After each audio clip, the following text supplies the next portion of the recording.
성도 여러분, 안녕하십니까? 지난주에는 지옥불이라는 제목으로 사람이 죽은 후에 영혼이 간다고 알려진 장소들과 그것에 대한 성경의 가르침에 대해 살펴보았습니다. 이번 주 11과는 마지막 때의 속임수라는 제목으로 공부합니다. 기억절을 한번 같이 읽겠습니다. 이것이 이상한 일이 아니라 사단도 자기를 광명한 천사로 가장하나니 그러므로 사탄의 일꾼들도 자기를 의의 일꾼으로 가장하는 것이 또한 큰 일이 아니라 저희의 결국은 그 행위대로 되리라. 고린도전서 11장 14, 15절에 있는 말씀입니다. 이번 주에는 에덴에서부터 시작된 영혼 불멸설이 마지막 때인 지금과 미래의 어떤 모습으로 나타나고 있는지를 살펴보고 여기에 대해 우리가 취할 태도는 무엇인지에 대해 공부합니다. 첫 3일은 사탄이 만든 속임수에는 무엇이 있는지를 살펴보고 후반부는 사탄이 어떤 일을 하고 있는지를 드러냅니다.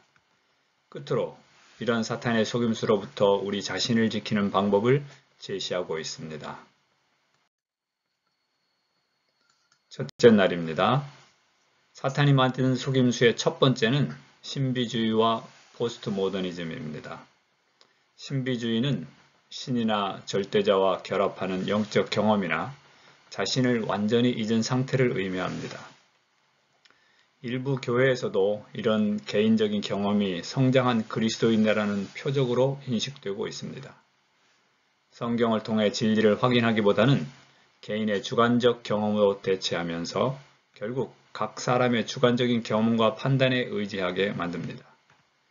일반 사회에서도 진리는 상대적인 것이 되었습니다. 내가 깨닫고 믿는 것이 나에게는 진리라는 생각이 일반화되어 있는 것입니다. 그러나 예수님은 우리에게 이 말씀의 반석 위에 집을 지으라고 하셨습니다. 그렇지 않고 내가 믿는 것에 집을 지으면 모래 위에 지은 집처럼 쉽게 무너질 것이라고 호소하십니다. 월요일 내용입니다. 두 번째 속임수는 과학이라는 이름으로 이루어지는 임사체험, 곧 거의 죽었다가 살아난 사람들의 이야기입니다. 이들은 사실 죽었다가 살아난 사람들이라기보다는 의학적으로 숨이 멎거나 심장이 멈춘 죽은 상태를 경험했던 사람들입니다. 이들 대부분은 그 시간에 아주 밝은 빛과 함께 하늘에서 온 어떤 분 또는 죽은 친척과 같은 사람들을 만났다고 이야기합니다. 그러나 이들의 경험은 뇌의 어떤 현상들일 가능성이 매우 높습니다.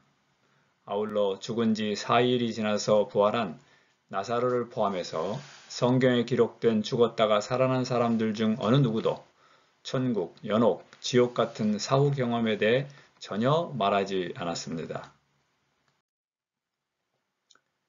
화요일 내용입니다. 세 번째 속임수는 여러 종교들이 가진 중요한 가르침인 환생 또는 윤회로서 불멸의 영혼이 땅에서 죽음과 재탄생의 많은 순환을 계속 겪는다는 주장입니다. 한 걸음 더 나아가서 환생은 영혼이 완벽을 향해 가는 여정에서 훨씬 더 높은 수준의 지식과 도덕을 얻을 수 있도록 하는 영적 진화의 과정이라고도 주장합니다. 그러나 이 가르침은 성경과는 매우 다릅니다. 이 환생의 교리는 죽음과 육체의 부활, 전적인 하나님의 은혜에 의한 구원, 예수님의 재림으로 맞춰지는 인간의 역사, 본인의 의지에 따른 영원한 결과, 그리고 한 번밖에 없는 인생의 기회들에 대한 성경의 가르침과는 정면으로 대치됩니다. 수요일 내용입니다. 지금까지 우리는 사탄이 만든 가르침에 대해 공부했습니다. 수요일, 목요일 주제는 현재 하고 있는 사탄의 일들을 우리에게 알려줍니다. 첫 번째는 강신술입니다. 강신술은 주로 미래의 사건을 예측하기 위해 죽은 자의 영혼을 소환하는 행위를 말합니다. 죽은 조상들의 영혼이 살아있는 후손들의 삶에 영향을 미친다고 믿는 조상 숭배도 강신술을 유발하는 관습입니다. 영매 또는 무당이라는 사람들을 통해 죽은 자의 영혼을 소환하는 강신술은 고대로부터 행해져 왔지만 근래 또는 미래에는 더욱 확산될 것이 틀림없습니다. 그러나 성경은 무당이나 점쟁이들은 죽은 사람과 대화하는 것은 속임수라고 하셨고 엄격히 금하셨습니다. 여러 유대 왕들이 종교개혁을 할 때 무당과 점쟁이를 쫓아냈습니다.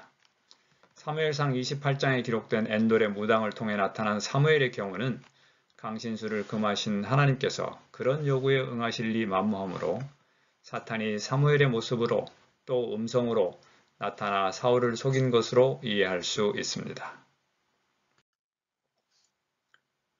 목요일 내용입니다. 강신술은 산자와 죽은 자가 영매를 통해 만남이 이루어지도록 하지만 산자가 직접 죽은 자를 만나 대화를 나누는 경우들이 증가하게 될 것입니다. 죽은 가족, 친구 또는 그 누구라도 살아있을 당시의 생김새와 목소리를 가지고 나타납니다. 그들은 해 아래서 일어나고 있는 모든 일들을 알고 세상에 있는 친구들과 대화하고 귀중한 정보를 알려주기도 하고 놀라운 일을 행하기도 합니다. 그러나 하나님의 말씀은 죽은 사람은 해 아래서 일어나는 모든 일에 다시는 몫이 없다고 분명히 말씀하셨으며 이런 일의 배후에는 광명한 천사로 가장한 사탄이 있음을 분명하게 알려주십니다.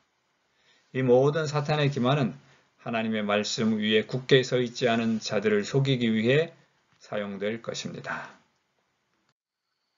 그러므로 혈과 육에 대해서가 아니라 악의 영들과 싸우고 있는 우리는 하나님께서 준비하신 것들로 잘 무장해서 자신을 지킬 뿐만 아니라 기만자 사탄을 공격해야 합니다. 사도 바울을 통해 하나님께서 당신께서 준비하신 천하무적의 하나님의 전신갑주를 소개합니다.